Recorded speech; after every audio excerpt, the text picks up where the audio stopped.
Baik, Assalamualaikum warahmatullahi wabarakatuh. Bertemu lagi dengan saya Kurnia Daris. Pada kesempatan berbahagia ini kita bercerita tentang ada logika atau naluri awam yang menyatakan kenapa seorang advokat itu membela orang yang bersalah. Nah, tentu ini tidak bisa kita salahkan dan kita nafikan.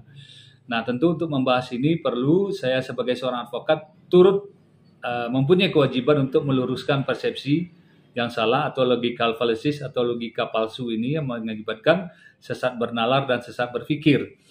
Nah, terhadap pertanyaan tadi, kenapa seorang advokat membela orang yang bersalah? Nah, itu perlu kita dudukkan satu persatu. Yang pertama, seseorang bersalah atau tidak bersalah itu ya bukan ditentukan ketika dia ditangkap polisi, dilidik, disidik, bukan ketika dia ditangkap oleh jaksa, lalu diperiksa oleh jaksa, disidik oleh jaksa. Dan seseorang itu dianggap bersalah bukan ketika dia telah ditetapkan sebagai tersangka. Namun seseorang itu dianggap bersalah apabila sudah ada putusan yang menyatakan perbuatannya dan putusan tersebut sudah berkekuatan hukum tetap atau inkrah.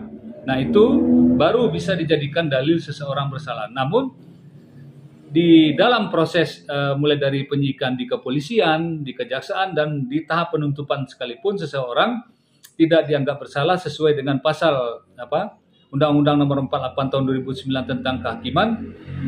Setiap seseorang yang disangkakan, dituntut, diadili, ya, dan dihadapkan di depan pengadilan untuk dituntut, maka seseorang itu dianggap tidak bersalah, wajib dianggap tidak bersalah. Jadi di situ ada azas presumption of innocence, azas praduga tidak bersalah. Jadi orang belum dianggap bersalah.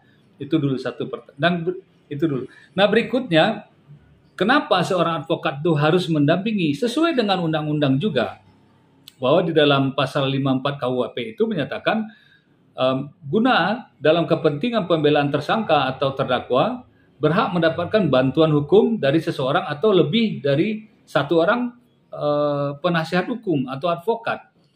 Nah, yang berikutnya pasal 55 juga menyatakan seseorang yang sudah disangkakan atau didakwakan berhak memilih advokat sendiri. Nah, selanjutnya negara bahkan wajib memberikan penasihat hukum, menghadirkan penasihat hukum kepada seseorang yang disangkakan atau didakwakan telah melanggar satu delik atau melakukan perbuatan pidana, ya, yang diancam di atas minimal 5 tahun ke atas. Itu wajib diberikan pendampingan. Jadi seorang advokat itu ketika dia mendampingi seseorang, bukan dia membela secara membabi buta lalu ingin melepaskan semua sangkaan-sangkaan, bukan seperti itu. Nah, ini yang ada di dalam persepsi awam, bahwasanya seorang advokat atau seorang pengacara mendampingi kliennya, maka mindsetnya adalah dia akan dengan membabi buta, ya, akan membebaskan dengan segala daya upaya. Tidak seperti itu. Tidak seperti itu. Nah, seorang advokat hanya mendampingi, lalu juga dia mempertahankan hak-hak dari si apakah tersangka, apakah terdakwa. Dia mempertahankan hak-haknya. Ada hak-haknya yang harus dibela. Contohnya yang perlu disampaikan di depan persidangan, seperti misalkan seorang terdakwa belum pernah dihukum, belum pernah berurusan dengan hukum, dia merupakan tulang punggung keluarga. Nah, kalau misalkan dia dipidana, tentu akan melahirkan persoalan baru. Anak istrinya, ya, akan menjadi tanggung jawab siapa? Apakah negara yang akan bertanggung jawab? Nah, bisa saja nanti akan terjadi perceraian, anaknya jadi terlantar. Siapa yang menafkahinya? Anaknya kekurangan perhatian sehingga nanti tumbuh menjadi generasi-generasi yang liar di negara ini. Karena orang tuanya tidak bisa memberikan perhatian. Nah, ini juga akan menjadi pertimbangan-pertimbangan yang disampaikan oleh advokat. Di samping memang harus seorang advokat mendudukkan perkaranya. Contoh, seseorang yang didakwakan menjual katakanlah narkotika, padahal pada faktanya dia bukan seorang penjual narkotika. Katakanlah misalkan dia memang terbukti sebagai seorang pemakai. Nah, tidak mungkin pasal yang salah yang disematkan atau didakwakan kepadanya, lalu seorang advokat hanya berdiam diri. Inilah tugas advokat untuk meluruskan atau memberikan, menegakkan, memperjuangkan hak-hak atau kepentingan kliennya. Jadi bukan seorang advokat itu membabi buta memberikan bantuan hukum lalu sesuai dengan jargon yang salah maju tak gentar membela yang bayar, tidak seperti itu. Pada prinsipnya advokat adalah officium nobile. Officium nobile atau nobile tadi adalah profesi yang mulia. Tidak jarang seorang advokat itu tidak menerima upah apapun dari kliennya. Mohon maaf, dalam konten ini perlu saya sampaikan, saya termasuk salah seorang advokat yang melakukan hal yang sama. Tidak semua perkara kita meminta jasa. Ada perkara-perkara tertentu yang menyentuh nurani kita sehingga kita tidak meminta biaya apapun kepada klien kita. Ingat, kami juga sangat sadar bahwasanya berbisnis itu bukan hanya bisnis jasa dengan manusia, dengan klien kita, tapi sebagai seorang muslim, saya juga berbisnis dengan Allah. Ketika klien saya butuh bantuan hukum, butuh pendampingan hukum, dizolimi, lalu tidak punya kemampuan secara finansial, insya Allah, dan sudah saya lakukan, saya akan memberikan jasa hukum secara gratis. Jadi saya berbisnis dengan Sang Khalik, Sang Pencipta saya. Jadi tidak seperti yang dibayangkan dalam tanda petik masyarakat awam bahwasanya pengacara itu materialistik, membela membabi buta. Tidak, jauh dari itu.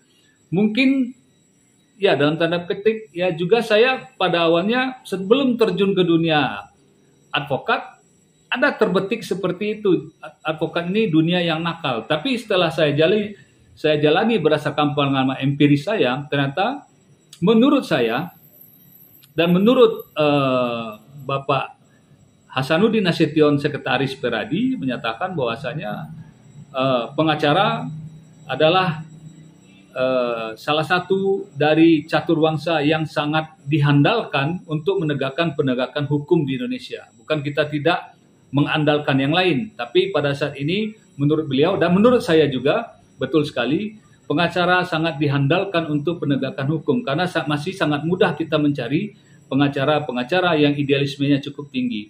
Jadi perlu saya tepis semua anggapan yang menyatakan bahwasanya seorang advokat itu adalah memberikan bantuan hukum kepada masyarakat yang mau membayar saja, lalu membela orang yang sudah nyata-nyata bersalah. Jauh dari itu.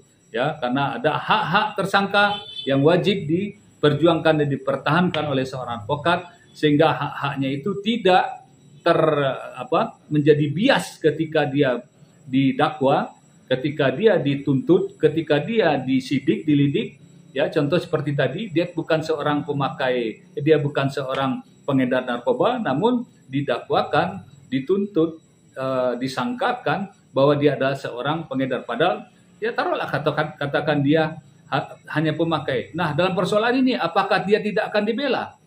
Apakah dia tidak diberikan pembelaan yang maksimal kalau dia bukan seorang pengedar narkoba? Karena tuntutannya akan berbeda sekali. Jadi itulah yang dilakukan oleh seorang advokat atau pengacara, dan menurut saya advokat adalah tetap officium nobile atau nobile, adalah profesi yang mulia yang merupakan satu di antara 4 caturwangsa selain hakim, jaksa, kepolisian, pengacara, dan pada kenyataannya tidak sedikit pengacara-pengacara yang idealis yang bisa merepresentasikan officium nobile tadi dan menjadi andalan, menjadi juru gedor untuk mendapatkan dan mengetuk pintu keadilan yang dicari oleh masyarakat. Itu saja yang bisa saya sampaikan. Nasrun minallah wa fathun qarib. Fastabiqul khairat. Assalamualaikum warahmatullahi wabarakatuh.